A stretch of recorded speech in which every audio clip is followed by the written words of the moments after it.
इसलिए संजय 41 श्लोकों को बोलते हैं। तो धृतराष्ट्र ने कितने श्लोक बोले हैं? एक पहला श्लोक, और संजय ने पूरी भगवत गीता में 41 श्लोकास बोले हैं।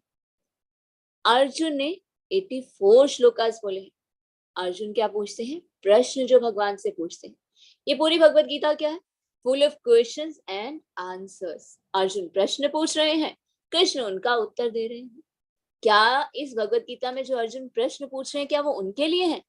नहीं, अर्जुन हमारे लिए उन प्रश्नों को पूछ रहे हैं, और भगवान कृष्ण अर्जुन के जो प्रश्नों का उत्तर देते हैं वो भी हमारे लिए है। तो अर्जुन ने 84 श्लोकास यहाँ पर कहे हैं, और भगवान कृष्ण ने 574, सबसे ज्यादा भगवान कृष्ण ने बोला है। तो ये 700 श्लोकों का डिवीजन है कि किस प्रकार किसने कितने कितने श्लोकास बोले। धृतराष्ट्र ने 1 श्लोका बोला है, संजय ने 41 श्लोकास बोले हैं, अर्जुन ने 84 श्लोका बोले हैं, भगवान कृष्ण ने 574 श्लोक बोले।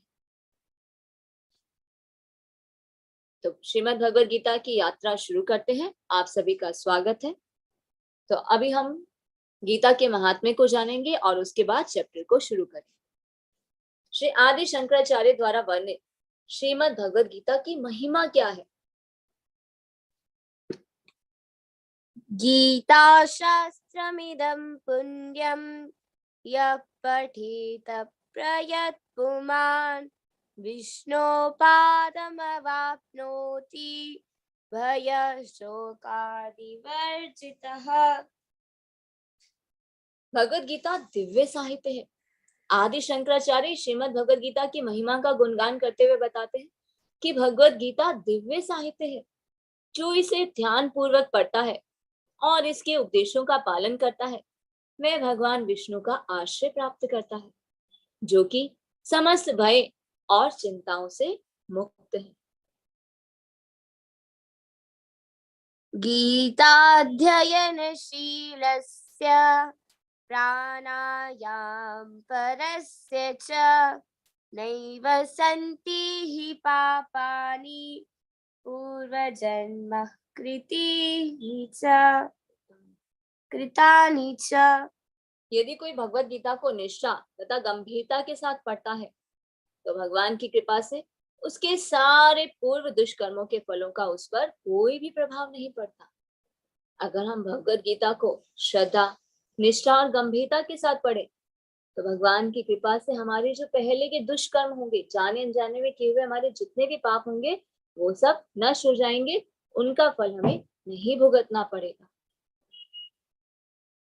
गीता सुगीता कर्तव्या किमन्यो शास्त्र विस्तिरै या स्वयं पद्मनाभस्य मुख पद्मादिनिःसृता।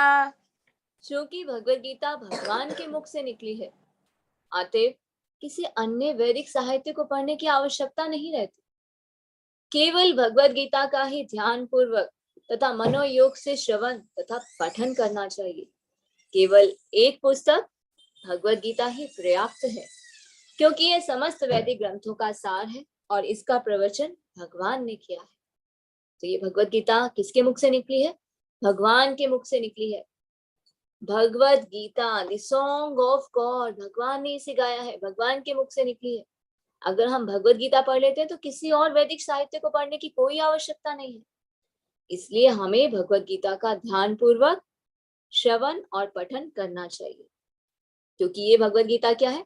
वैदिक ग्रंथों का सार है और इसका प्रवचन स्वयं भगवान ने किया है। सर्वोपनिषदो गावो दुग्धा गोपालनंदना पार्थो वत्स सुधि भोक्ता दुग्धम गीतामृतम महत्।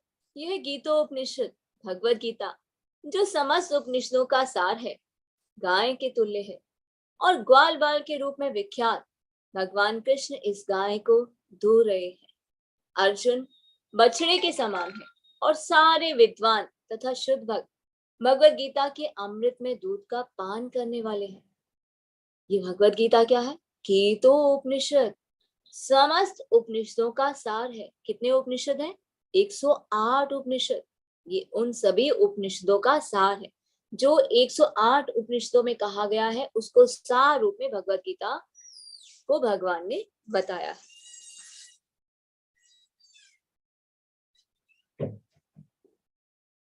एकं शास्त्रं देवकी पुत्र गीतम् एको देवो देवकी पुत्र एव एको मन्त्रस्य तस्य नामानि यानि कर्माप्येकं तस्य देवस्य सेवा।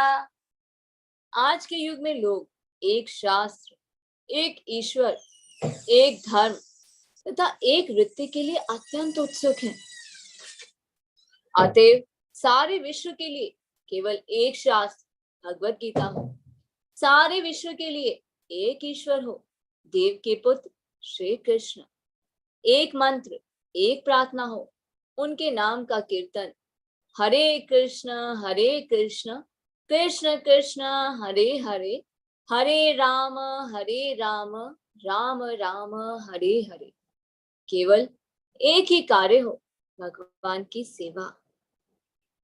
गीता महात्म्य की जय। अब हम करेंगे चैप्टर 1, अर्जुन विषाद योगा। कुरुक्षेत्र के युद्ध स्थल में सैन्य निरीक्षण और अर्जुन का विलाप। श्लोक नंबर 1.1, ये पहले अध्याय का पहला श्लोक है जिसे धृतराष्ट्र ने कहा है, और इसके अलावा धृतराष्ट्र ने और कोई भी श्लोका नहीं बोले। धृतराष्ट्र उवाच धर्मक्षेत्रे कुरुक्षेत्रे समवेतायुयुत्सवः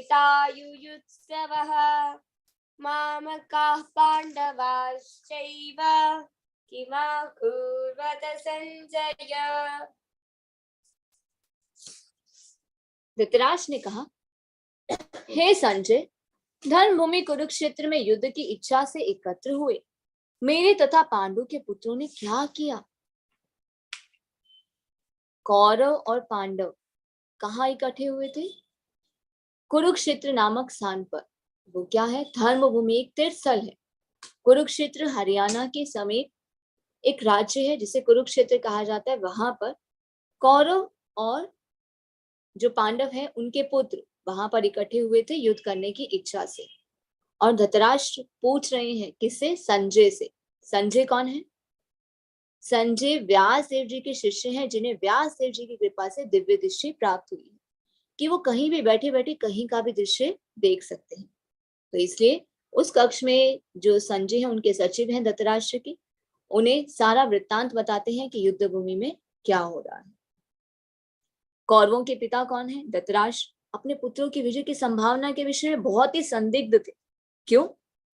क्योंकि उन्हें डर था कि कहीं दोनों भाइयों में समझौता ना हो जाए, कौरवों और पांडवों में समझौता ना हो जाए। क्यों? क्योंकि वो कौन सी जगह पर थे? कुरुक्षेत्र क्या है? धर्म भूमि। कहते ना एक जगह के वाइब्रेशन होते हैं, वहां आकर मेंटेलिटी चेंज हो जाती है। तो उन्हें डाउट था कि कहीं कौरवों और पांडवों के बीच में जो युद्ध करने की इच्छा से इकट्ठे हुए हैं उनके बीच कहीं समझौता ना हो जाए। एक्चुअल में धृतराष्ट्र नहीं चाहते थे कि दोनों भाइयों में कोई भी समझौता हो, और वो युद्ध भूमि में अपने पुत्रों के भाग्य, भविष्य, नियति के विषय में आश्वस्त होना चाहते थे।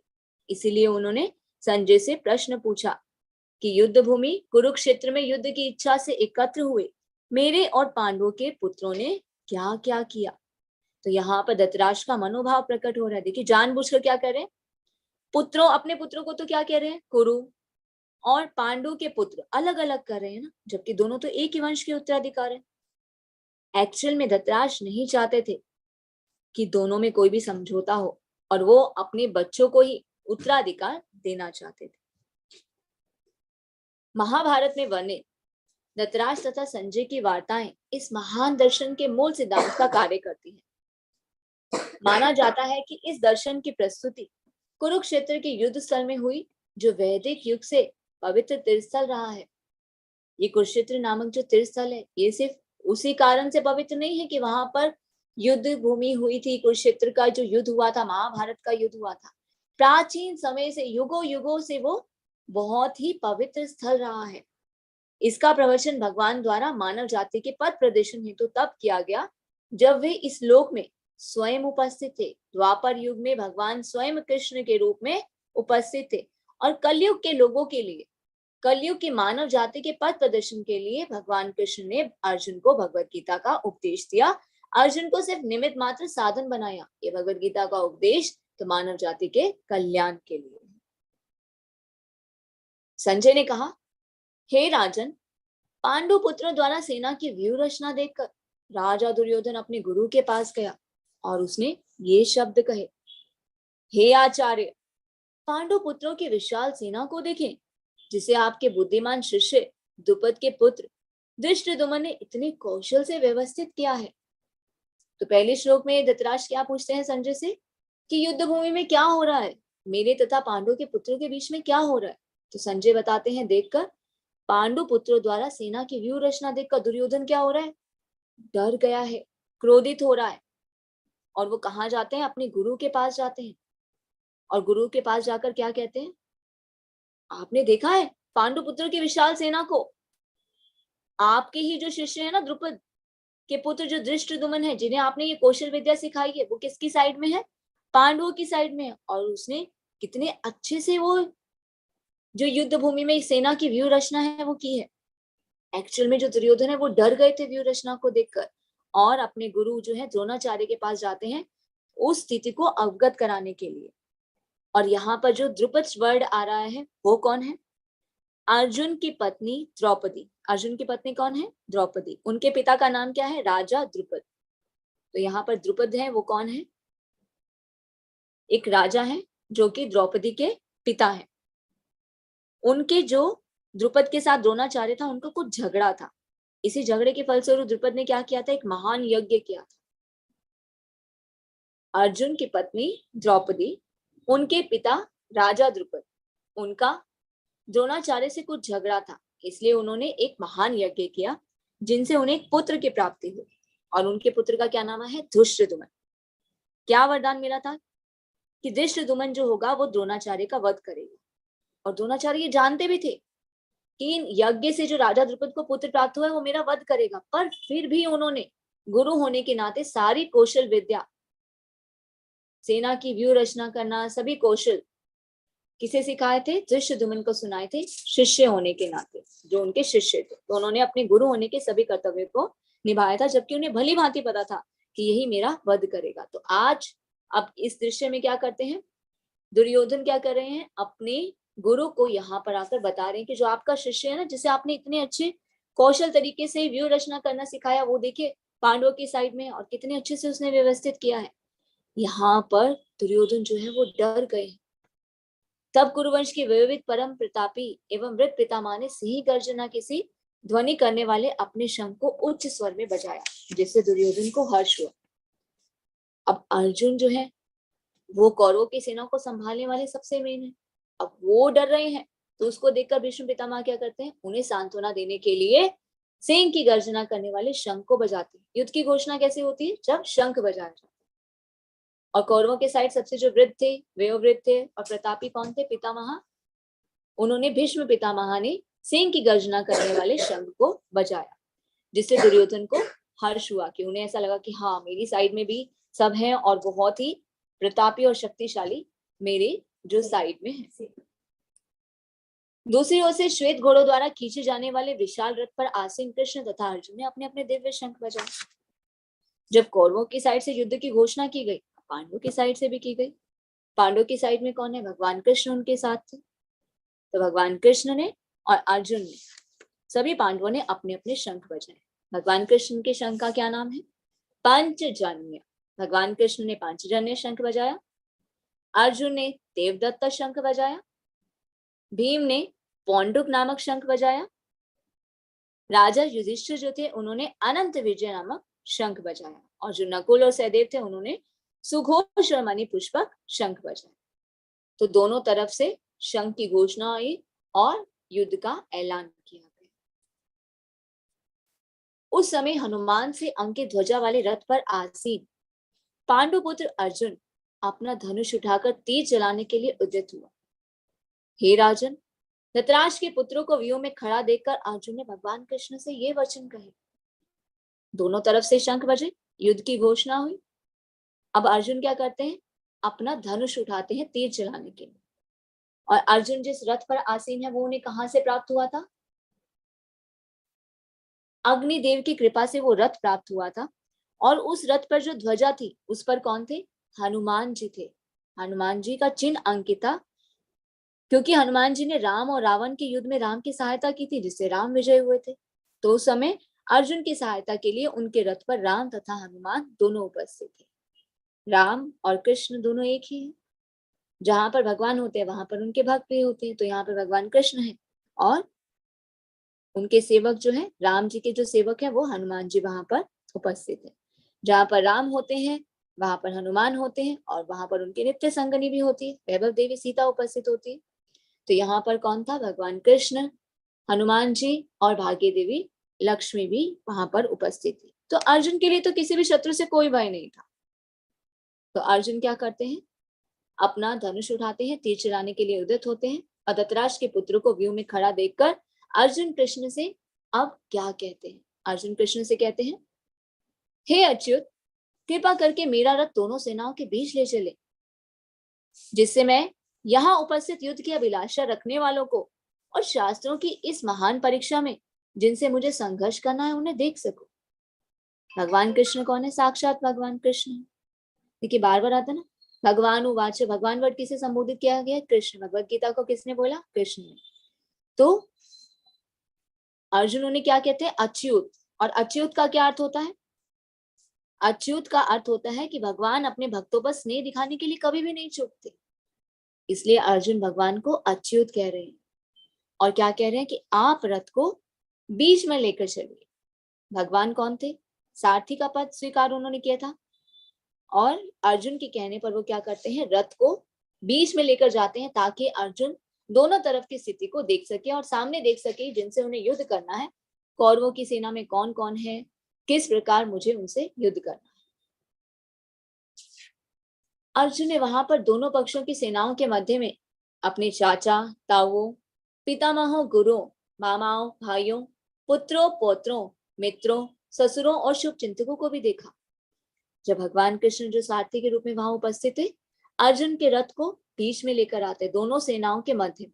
तो अर्जुन सामने की साइड में क्या देखते हैं? कौरवों की साइड में उनके चाचा हैं, ताऊ हैं, पितामह हैं, भीष्म पितामह, गुरु हैं, मामा है, भाई हैं, पुत्र हैं, पौत्र हैं, मित्र हैं, ससुर हैं, और सभी शुभ चिंतकों को उन्होंने देखा। तो अर्जुन ने क्या कहा?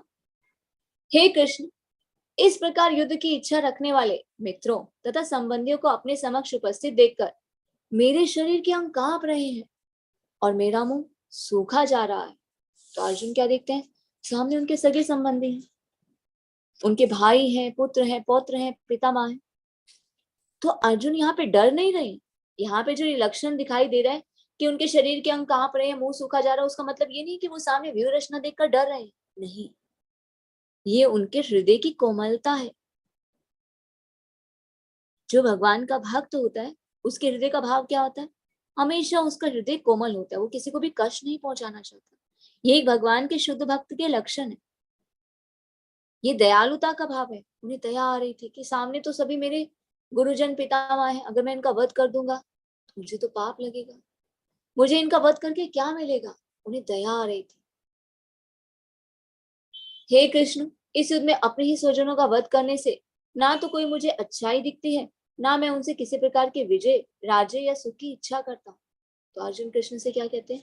ये तो मेरे ही स्वजन है, अगर मैं इनका वध कर दूंगा तो मुझे क्या प्राप्त होगा? ऐसे विजय का मैं क्या करूंगा? ऐसे राज्य का मैं क्या करूंगा? ऐसे सुख की इच्छा मैं कैसे कर सकता हूँ कि जब मेरे ही सगे संबंधी, पितामह, गुरुजन सब मारे जाएंगे तो ऐसे राज्य का भोग करके मैं क्या करूंगा? मुझे यहाँ कोई आनंद नहीं दिखाई दे रहा। उन्हें दया आती है। यहाँ पर आता है दूसरा जो है, किस कारण से अर्जुन युद्ध नहीं करना चाहते? यहाँ पर अर्जुन बताते कि मुझे दया आ रही है। यहाँ दूसरा कारण है कि मुझे कोई आनंद नहीं मिलेगा अगर मैं उनका वध करूं। हे गोविंद, हमें राज्य, सुख तथा इस जीवन से क्या लाभ, क्योंकि जिन सारे लोगों के लिए हम उन्हें चाहते हैं वे ही इस युद्ध भूमि में खड़े हैं। हे मधुसूदन, जब गुरुजन, पितृगण, पुत्रगण, पितामह, मामा, ससुर, पोत्रगण, साले तथा अन्य सारे संबंधी अपना धन एवं प्राण देने के लिए तत्पर हैं और मेरे समक्ष खड़े हैं, तो फिर मैं इन सबको क्यों मारना चाहूंगा? भले ही मुझे क्यों ना मार डाले। हे जीवों के पालक, मैं इन सबों से लड़ने को तैयार नहीं हूँ, भले ही बदले में मुझे तीनों लोग क्यों ना मिलते हो।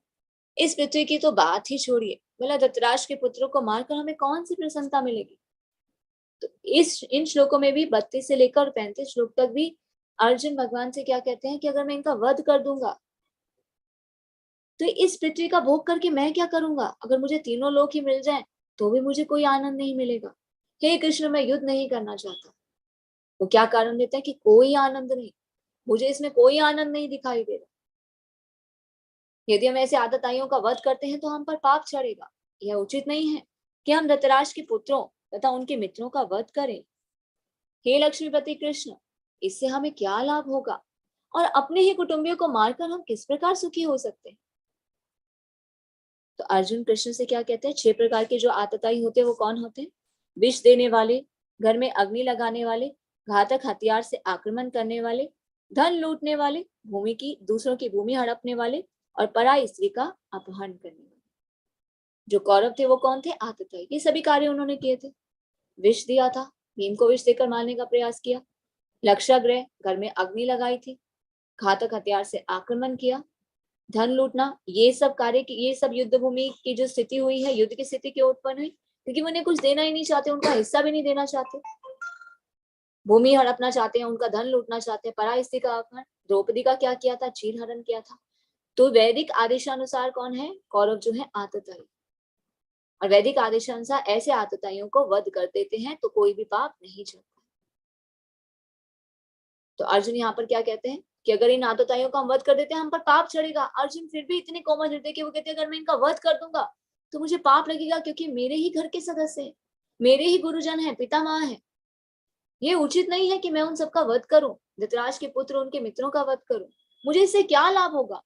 इन्हें मारकर मैं कैसा सुख भोगूंगा? हे कृष्ण, मैं युद्ध नहीं करना चाहता, मुझे पाप लगेगा, मुझे कोई आनंद नहीं होगा।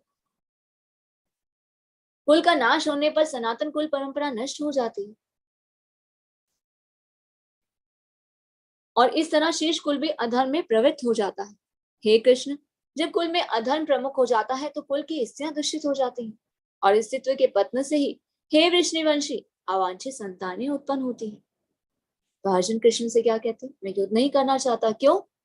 क्योंकि अगर मैं युद्ध करूंगा तो अवांछित संतानें उत्पन्न होंगी, पारिवारिक परंपराएं नष्ट हो जाएंगी, ये सारे सैनिक मारे जाएंगे। जब सैनिक मारे जाएंगे तो क्या होगा? इनकी स्त्रियां जो विधवा हो जाएंगी, विधवा हो जाएंगी तो इनका जब दूसरा विवाह होगा तो क्या होगा? वो अपनी संतान की, जो पहले संतान की अच्छे से देखभाल नहीं कर पाएंगे, या अगर विधवा ही रह जाती हैं तो उनके उनके बच्चों को संस्कार देने वाला कोई बचेगा नहीं। तो यहाँ पर क्या होगा? अवांछित संतानें उत्पन्न होंगी। हे कृष्ण, मैं युद्ध नहीं करना चाहता। क्यों? क्योंकि पारिवारिक परंपराएं नष्ट हो जाएंगी।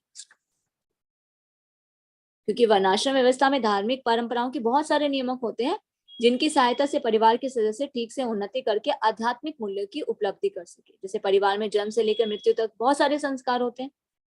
वयोवृद्ध लोग उसके लिए उत्तरदायी होते हैं। बड़े लोग बताते हैं अभी ये जन्म हुआ, ऐसा कार्य करो, किसी की मृत्यु हो जाती है, ये सब कार्य करो। जब सारे ही वयोवृद्ध की मृत्यु हो जाएगी तो उसके बाद पारिवारिक परंपराएं सब रुक जाएंगी, सिर्फ तरुण सदस्य बचे रह जाएंगे। तो वो क्या करेंगे? नशा में, गलत चीजों में लिप्त हो जाएंगे। इससे क्या होगा?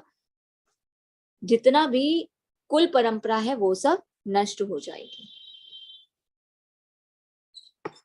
अवांछित संतानों की वृद्धि से निश्चय ही परिवार के लिए तथा पारिवारिक परंपरा को विनष्ट करने वालों के लिए नारकी जीवन उत्पन्न होगा। ऐसे पतित कुलों के पुरखे पितृ लोग गिर जाएंगे, क्योंकि उन्हें जल तथा पिंड दान देने की क्रियाएं ही समाप्त हो जाएंगी। देखिए, सकाम कर्मों के विधि विधानों के अनुसार जो कुल के पितृ होते हैं उनको समय समय पर जल और पिंडदान दिया जाना चाहिए। यह दान विष्णु पूजा द्वारा किया जाता है, क्योंकि भगवान को अर्पित करके जो प्रसाद उन्हें देते हैं तो उनके क्या होते हैं? जितने भी पाप कर्म होते हैं उनसे उद्धार हो जाता है। कभी कभी जो पितृगण होते हैं कई प्रकार के पाप कर्मों से ग्रसित होते हैं, इसलिए उन्हें एक स्थूल शरीर जो है वो प्राप्त नहीं होता, कई बार प्रेत के रूप में भी रह जाते हैं। तो इसलिए क्या होता है? घर के जो वंशज होते हैं वो अपने पितरों को पिंड दान करते हैं, जल और पिंड का दान करते हैं, तो उनसे उन्हें योनि से मुक्ति मिल जाती है। पितरों को इस तरह से सहायता पहुंचाने को क्या कहते हैं? कुल परंपरा कहते हैं। अब जब कुल परंपरा ही नष्ट हो जाएगी तो फिर कौन करेगा ये पितृदान? पितृलोक के जो पुरख हैं वो सब गिर जाएंगे, कुल के पुरख जो है पितृलोक के वो सब नीचे गिर जाएंगे, उनकी उन्नति ही नहीं हो पाएगी, उन्हें एक स्थूल शरीर नहीं प्राप्त होगा, ये सारी क्रियाएं ही समाप्त हो जाएंगी। हे कृष्ण, मैं युद्ध नहीं करना चाहता क्योंकि पारिवारिक परंपराएं नष्ट हो जाएंगी। संजय ने कहा, युद्ध भूमि में इस प्रकार कहकर अर्जुन ने अपना धनुष तथा बाण एक और रख दिया और शोक संतृप्त चित्त से रथ के आसन पर बैठ गए। संजय क्या बता रहे हैं? धृतराष्ट्र को बता रहे हैं कि वहां पर अब क्या हो रहा है। अर्जुन की स्थिति का वर्णन कर रहे हैं। क्या स्थिति का वर्णन किया? अर्जुन क्या कहते हैं? अर्जुन को दया आ रही है। अर्जुन युद्ध ना करने का पहला कारण क्या देते हैं? दया। हे कृष्ण, मैं युद्ध नहीं करना चाहता, मुझे दया आ रही है। दूसरा, कोई आनंद नहीं, अगर मैं इनका वध करूंगा तो मैं ऐसे राज्य का भोग करके क्या करूंगा, मुझे तो कोई आनंद नहीं प्राप्त होगा। तीसरा, पाप लगेगा, ये मेरे ही परिवार के तो सदस्य हैं, इनका वध करूंगा तो मुझे पाप लगेगा। चौथा, पारिवारिक परंपराएं नष्ट हो जाएंगी। पांचवा, इनडिसीजन, असमंजस। अर्जुन डिसाइड नहीं कर पा रही कि मैं क्या करूं, युद्ध करूं या नहीं करूं, क्योंकि क्षत्रिय होने के नाते कर्तव्य है युद्ध करना, और दूसरी तरफ हृदय की कोमलता, घर के परिवार के सदस्य, उन कारणों के कारण भी अर्जुन, दया, पाप, कोई आनंद नहीं, पारिवारिक परंपराएं नष्ट हो जाएंगी, इसी कारण अर्जुन युद्ध नहीं करना चाहते। तो अर्जुन क्या है? असमंजस में आ गए हैं। पांचवा कारण देते हैं, मैं डिसाइड नहीं कर पा रहा मैं क्या करूं। वो अपना क्या करते हैं? धनुष और बाण एक और रख देते हैं और शोक संतृप्त चित्त से रथ के आसन पर बैठ जाते हैं। तो 5 कारण अर्जुन देते हैं युद्ध ना करने के। पहला कारण है दया, दूसरा है कोई आनंद नहीं, तीसरा है पाप, चौथा है पारिवारिक परंपराएं और पांचवा है असमंजस। अभी आज का जो चैप्टर किया ये क्या है? भूमिका। तो आप सबको ये लग रहा होगा, अरे ये तो युद्ध भूमि का दृश्य है, तो इससे हमें क्या सीखने को मिलेगा? ये तो अर्जुन की प्रॉब्लम है, जो युद्ध हो रहा है हमें इससे क्या लेना देना। जबकि हम तो समझते हैं, सुनते हैं कि भगवत गीता क्या है? Full of question and answer, हमारे सभी प्रश्नों का उत्तर है, एक मोटिवेशनल बुक है, तो हमें इससे क्या मोटिवेशन मिलेगा? ये तो युद्ध भूमि की स्थिति है। अभी क्या है? पिक्चर स्टार्ट हुई है, यहाँ भगवान क्या कर रहे हैं? भूमिका बांध रहे हैं। हम कोई मूवी देखने जाते हैं तो क्या करते हैं? वेट करते हैं ना इंटरवल तक, अभी इंटरवल होने दो, उसके बाद पता चलेगा कि क्या इसमें ट्विस्ट है। तो यहाँ पर पहले अध्याय में भगवान क्या कर रहे हैं? भूमिका बांध रहे हैं।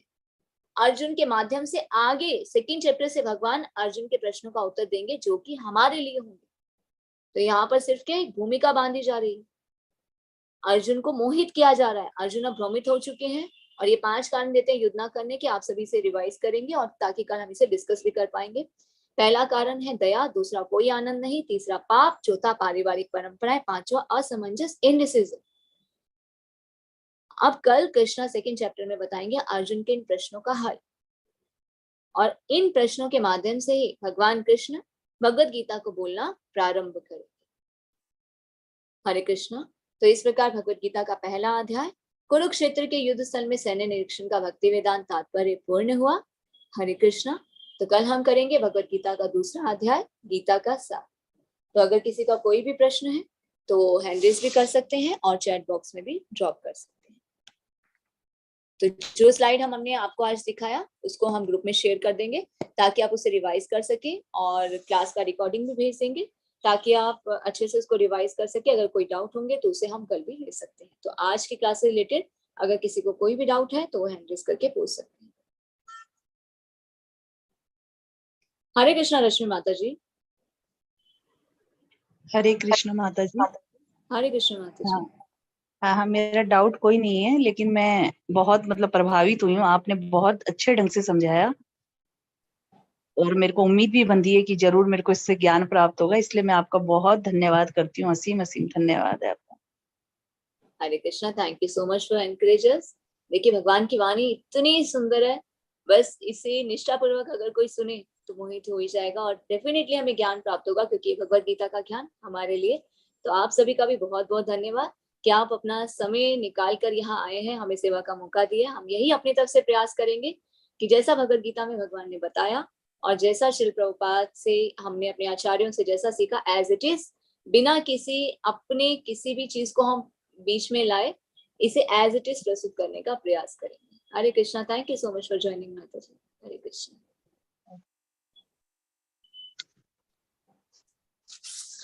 हरे कृष्णा। देविका माता जी, आप पूछ रही हैं शंखों के नाम।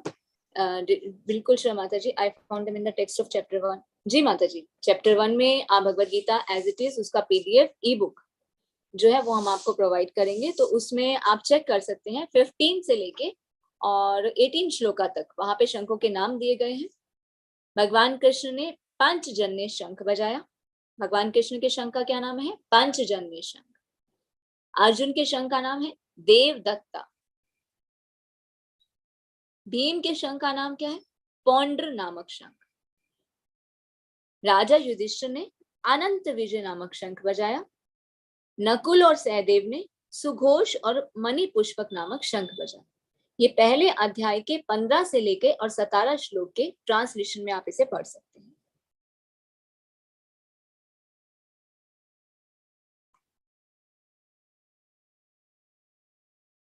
हरे कृष्णा सुधीर प्रभु जी। प्रणाम Welcome. माता जी। ये जानना चाह रहे थे, एक जिज्ञासा थी कि जैसे कई ब्रह्मांड होते हैं तो भगवान कृष्ण तो अपने ब्रह्मांड में है ही है, तो क्या अन्य जो ब्रह्मांड है उसमें भी भगवान कृष्ण ही है या कोई और कोई है? और देखिए हमने जी दूसरे हाँ जी वैकुंठ कंप्लीट। धाम जो है उन ब्रह्मांडों का भी क्या अलग है या वही वैकुंठ धाम है? देखिए वैकुंठ धाम एक ही है, जी, ब्रह्मांड अनेक है। हम जिस अच्छा। ब्रह्मांड में रहते हैं कि सबसे छोटा ब्रह्मांड कहा जाता है, हाँ। भागवत में इसका वर्णन है। जब भगवान सबसे पहले क्या करते हैं, भगवान कृष्ण अपना एक्सपेंशन करते हैं किसमें? विष्णु के रूप में। कौन से विष्णु? 3 विष्णु, हाँ, महाविष्णु, गर्भोदकशाही विष्णु और हाँ, क्षीरोदकशाही विष्णु। जी, महाविष्णु के रूप में भगवान जो सांस छोड़ते हैं, भगवान के श्वास से अनेकों ब्रह्मांड निकलते हैं। एक ब्रह्मांड नहीं है, अच्छा। हजारों करोड़ों ब्रह्मांड है। हाँ, तो और फिर रचयिता यही हो गए। भगवान ही रचयिता है। और गर्भोदकशाही विष्णु के रूप में भगवान क्या करते हैं? हर एक हाँ, ब्रह्मांड के अंदर प्रवेश कर जाते हैं। और फिर हाँ, गर्भोदकशाही विष्णु के नाभि कमल से ब्रह्मा जी उत्पन्न होते हैं। हर एक ब्रह्मांड में अलग अलग ब्रह्मा जी हैं। इस ब्रह्मांड के जो ब्रह्मा जी हैं उनके 4 सिर हैं, 4 सिर हैं। बाकी जो ब्रह्मांड है ना, बहुत ही हाँ, शक्तिशाली ब्रह्मांड है, अच्छा, बहुत पावरफुल ब्रह्मांड है। और वहां के जो ब्रह्मा जी है वो भी बहुत पावरफुल है। किसी ब्रह्मा जी के 8 सिर हैं, किसी के 10, किसी के 12, किसी के 25। ओ, तो माता जी ये जो एक ये श्लोक नंबर 36 अभी बताया गया कि शास्त्र के अनुसार से 5 तरह के लोगों को बताए गए, तो शास्त्र कहता है इनका वध कर दीजिए। तो इसी में ये पूछना था कि रामचंद्र जी की जो धर्म पत्नी थी उसको रावण ले गया, तो रावण को दंड देने में इतनी देरी क्यों लगी राम जी को? उनको तो तुरंत वध कर देना चाहिए था उसको। जी बिल्कुल सही कहा आपने। देखिए राम जो था वो आतताई था। उसने क्या किया था? हाँ, राम जी की रावण, पत्नी हाँ, सीता का अपहरण किया था। हाँ, किंतु राम जी ने ये जो पाठ पढ़ाया ये विश्व इतिहास में बेजोड़ है। तो अच्छा, इसके माध्यम से भगवान ने बहुत सारी चीजों को बताया। हाँ, ये लीला है भगवान की। भगवान देखिए, हम अच्छा, भगवान की कोई भी लीला पढ़ते हैं, किसी भी युग की, कोई भी अवतार की, ये क्या है? जी, एज अ ड्रामा। ओ, उस ड्रामा के थ्रू भगवान हमें कुछ दिशा निर्देश बताना चाहते हैं, क्या करना चाहिए, क्या नहीं करना चाहिए, उनसे हमें क्या सीखना चाहिए। अब अच्छा, रावण को देख के हम कई बार कहते हैं अरे कितना दुष्ट था ये रावण, हिरण्यकशिपु कितना दुष्ट है। जबकि हाँ, ये कौन है? भगवान की लीला में पार्टिसिपेट करते हैं। ये रावण और कुंभकर्ण कौन है, इसे हम थोड़ा सा शॉर्ट में बताते हैं। हाँ, हाँ, भगवान के वैकुंठ के जो 2 द्वारपाल हैं उनका क्या नाम है? जय और जय, विजय। जय विजय, हाँ, जब ब्रह्मा जी ने अपनी सृष्टि की रचना की तो 4 कुमार उत्पन्न किए, पुत्र उत्पन्न किए। वो कौन थे? हाँ, सनक, सनातन, सनंदन और सनत कुमार। हाँ, उन्हें बोला आप सृष्टि की रचना करो। अच्छा, उन्होंने बोला नहीं, हम तो विवाह नहीं करेंगे, हम तो भगवान की भक्ति करना चाहते हैं। तो ब्रह्मा जी ने उन्हें बोल दिया ठीक है आप जाइए। तो उन्होंने क्या किया? भगवान की भक्ति करनी शुरू की। तो वो हाँ, क्या करते थे? मानसिक भक्ति करते थे, पर अंदर से उनकी इच्छा थी कि वो भगवान के दर्शन करें। तो वो वैकुंठ जाते हैं भगवान के दर्शन करने के लिए। पर जी, वहां पे जो वैकुंठ के जो द्वारपाल होते हैं, जय और विजय, वो रोक देते हैं कि आप अंदर अच्छा, नहीं जा सकते। क्यों? क्योंकि उस हाँ, समय भगवान विश्राम कर रहे होते हैं। हाँ, ऐसे तो साधु को मना नहीं करना चाहिए क्योंकि हाँ, उनकी उत्सुकता है भगवान के दर्शन करने की, पर हाँ, जो द्वारपाल थे वो भी अपनी जगह सही थे। हाँ, तो वहां पे भी एक लीला, उसका भी ये लीला क्यों होती है कि एक दूसरे को श्राप देते हैं। जो अच्छा, सनत कुमार हैं वो जय और विजय को श्राप दे देते हैं। ओ, अब क्या श्राप देते हैं? अब ये जो श्राप देते हैं तो हाँ, ये चीज भगवान को पता चल जाती है। भगवान तो अंतर्यामी है, जो रेस्ट कर रहे हाँ, होते हैं भगवान बाहर आते हैं। जी, क्या हुआ, क्या चल रहा है यहाँ पर? तो पता चलती है कि ये स्थिति थी, अंदर भगवान के दर्शन करना चाहते थे, जय विजय भी गलत नहीं है, वो भी गलत नहीं है, पर वो तो श्राप दे दिए। अब जी। भगवान बोलते हैं साधु ने श्राप दिया, इसे तो मैं भी नहीं बचा सकता, क्योंकि ये भगवान की एक लीला थी। इसके थ्रू भी भगवान आगे बहुत सारी लीलाएं करना चाहते थे। भगवान पर एक ऑप्शन देते हैं जय और विजय को। क्या ऑप्शन देते हैं कि आपको मैं 2 ऑप्शन दे रहा हूँ। पहला अच्छा। ऑप्शन ये है कि 7 जन्म के बाद आपको मनुष्य जन्म प्राप्त होगा, आप अच्छा। भक्ति करेंगे और मुझे प्राप्त करेंगे। हाँ। दूसरा ऑप्शन है 3 जन्म असुर के बनेंगे, असुर अच्छा। योनि में आप आएंगे और हाँ। मैं स्वयं आऊंगा और आपके साथ लीला करूंगा और आपका उद्धार करूंगा। उद्धार करूंगा। हाँ। अब जय विजय भगवान के परम भक्त, वो तो भगवान के बिना 1 सेकंड में नहीं रहना चाहते, तो कौन सा ऑप्शन चूज करते हैं? सेकंड वाला। नहीं नहीं, हम 7 जन्म वेट नहीं करना चाहते, हाँ। हमें आप 3 जन्म ही दे दीजिए असुर हाँ, के रूप चाहे में। हमें दैत्य बना दीजिए आप, हाँ लेकिन हम इतना इंतजार नहीं कर सकते। हाँ, तो दैत्य बनते हैं सतयुग में। सतयुग में कौन से दैत्य बनते हैं? हिरण्याक्ष और हिरण्यकशिपु। भगवान स्वयं आते हैं हिरण्याक्ष उनका को वध करने के लिए वराह के रूप में, और हिरण्यकशिपु का वध करने के लिए नरसिंह के रूप में। फिर दूसरा युग आता है त्रेता युग, उसमें क्या बनते हैं? रावण और कुंभकर्ण, वही जय और विजय। तो भगवान राम के रूप में आकर उनका वध करते हैं, उनके साथ लीलाएं करते हैं, उनका उद्धार करते हैं। फिर आता है द्वापर युग। द्वापर युग में ये जय विजय कौन होते हैं? शिशुपाल और दंतवक्र। भगवान स्वयं कृष्ण के रूप में इनका उद्धार करते हैं। तो ये भगवान की बहुत ही सुंदर लीला है। भगवान आगे हम जानेंगे, 4th चैप्टर में हम जानेंगे कि भगवान क्यों प्रकट होते हैं। 3 कारण जो बताए जाते हैं, अभी तो हम भगवत गीता में 3 पढ़ते हैं, पर हमारे जो आचार्य इसके 5 कारण बताते हैं।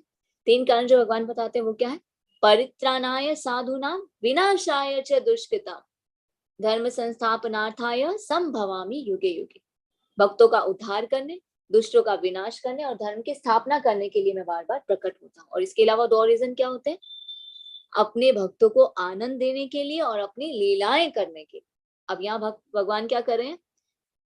आनंद भी प्रदान कर रहे हैं, लीलाएं भी प्रदान कर रहे हैं, लीलाएं भी कर रहे हैं, भक्तों का उद्धार भी कर रहे हैं, दुष्टों का विनाश भी कर रहे हैं, धर्म की स्थापना भी कर रहे हैं। तो ये भगवान की बहुत ही दिव्य लीला है। तो इसके माध्यम से हमें समझना चाहिए कि भगवान हमें क्या बताना चाहते हैं, कि क्या करना चाहिए, क्या नहीं करना चाहिए, और इससे हमें क्या शिक्षा मिलती है। भगवान करने को तो वध एक सम कर देते हैं। अब हम मूवीज में क्या देखते हैं ना प्रभु जी, मूवीज में क्या करता है एक्टर? अगर चाहे तो विलन का पहले ही वध कर सकता है, मार सकता है ना उसे, पर वो नहीं मारता। स्टोरी को थोड़ा लंबा खींचने के लिए, उसमें इंटरेस्ट और जगाने के लिए, है ना, तो क्या करते हैं, थोड़ा और गैप दिया जाता है, समय दिया जाता है कि बाद में एनकाउंटर होगा। हीरो जो है विलन को मारेगा, बहुत लास्ट में मारता है। तो उसी तरह से भगवान भी क्या करते हैं, जब अपनी लीलाएं करते हैं, करने को तो भगवान कुछ भी 1 सेकंड में कर सकते हैं, क्षण भर में कर सकते हैं, पर यहाँ पे भी ये क्या चल रहा है? एक ड्रामा चल रहा है। ये ड्रामा का एक पार्ट होता है। तो भगवान क्या करते हैं? लास्ट में फिर उसका वध करते हैं, क्योंकि उस ड्रामा के माध्यम से भगवान बहुत कुछ सिखाना चाहते हैं। हरे कृष्ण। हरे कृष्ण ज्योत्सना माता जी।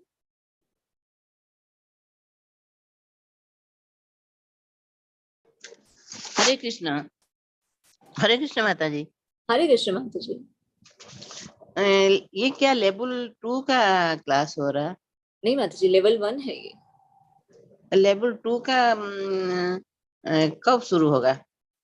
लेवल 2 माता जी ऑलरेडी स्टार्ट हो चुका है, तो उसकी लिंक आप ग्रुप में चेक कीजिए। लेवल 2 क्या आप रजिस्टर करना पड़ेगा, और रजिस्टर करने के बाद, हाँ जी, मैंने तो व्हाट्सएप ग्रुप। रजिस्टर किया, लेकिन लिंक मुझे नहीं मिला ठीक से, कि या मेरे समझ में नहीं आ रहा शायद। माता जी आपने रजिस्टर किया था तो व्हाट्सएप का ग्रुप ज्वाइन किया था? हाँ हाँ, तो उसी ग्रुप में आता है माता जी लिंक। नहीं तो आप क्या कीजिए ना माता जी, आप जिस भी ग्रुप में हैं वहां पे एडमिन होंगे, आप उनसे कांटेक्ट कीजिए, तो आपको फिर से लिंक दे देंगे ताकि आप ज्वाइन कर पाए। कब से शुरू हो गया? ऑलरेडी माता जी 3-4 से ज्यादा क्लासेस हो चुकी हैं, 3-4 हफ्ते से ज्यादा। ओहो, मतलब नाम निष्ठा प्रभु जी कर रहे हैं? लेवल 2, हाँ जी माता जी, अलग अलग टीचर्स हैं। आपने कौन सा बैच किया था वो उस पर डिपेंड करता है आगे उनके कौन से। अच्छा, मेरे तो समझ आप, में नहीं। हाँ, बिना देर किए आप जिस भी ग्रुप में हैं वहाँ एडमिन को आप मैसेज कीजिए, तो वो आपको हेल्प करेंगे। ग्रुप का आप मतलब 25 बैच का मैं ज्वाइन करना चाहती थी, क्योंकि 25 का मेरा माता जी लेवल अभी लेवल 1 1 का चल रहा है। सर्टिफिकेट मिल चुका है। लेवल लेवल 1 1 अभी चल रहा है, ये खत्म हो जाएगा, इसके बाद लेवल 2 होगा। मेरा पहले लेवल 1 का क्लास हुआ था, मैंने सर्टिफिकेट भी ले ली, लेकिन मैंने लेवल 2 का मुझे मेरे में समझ में नहीं आया। लेवल 2 का कुछ ऐसा कुछ मतलब मुझे लिंक नहीं मिला कि मेरे समझ में नहीं आया शायद। ठीक है माता जी, आप एडमिन को मैसेज कीजिए, उनको बताइए कि आपने कौन सा बैच किया था और मैं ज्वाइन नहीं कर पाई, अपनी प्रॉब्लम आप उन्हें बताइए तो वो आपको ज्वाइन कर अच्छा, ठीक है। हरे कृष्ण, हरे धन्यवाद। कृष्णा माता जी। हरे कृष्णा उषा माता जी।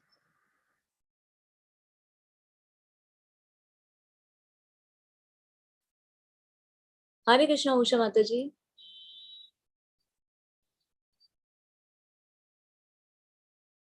माता जी आपका वॉइस नहीं आ रहा है।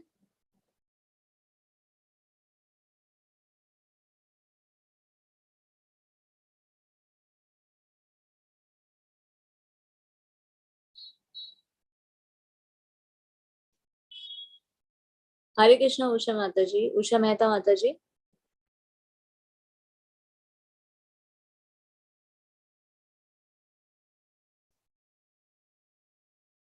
ठीक है, तो अगर किसी का कोई भी प्रश्न नहीं है, अगर है तो आप हैंड रेज भी कर सकते हैं। हरे कृष्णा हिना माता जी।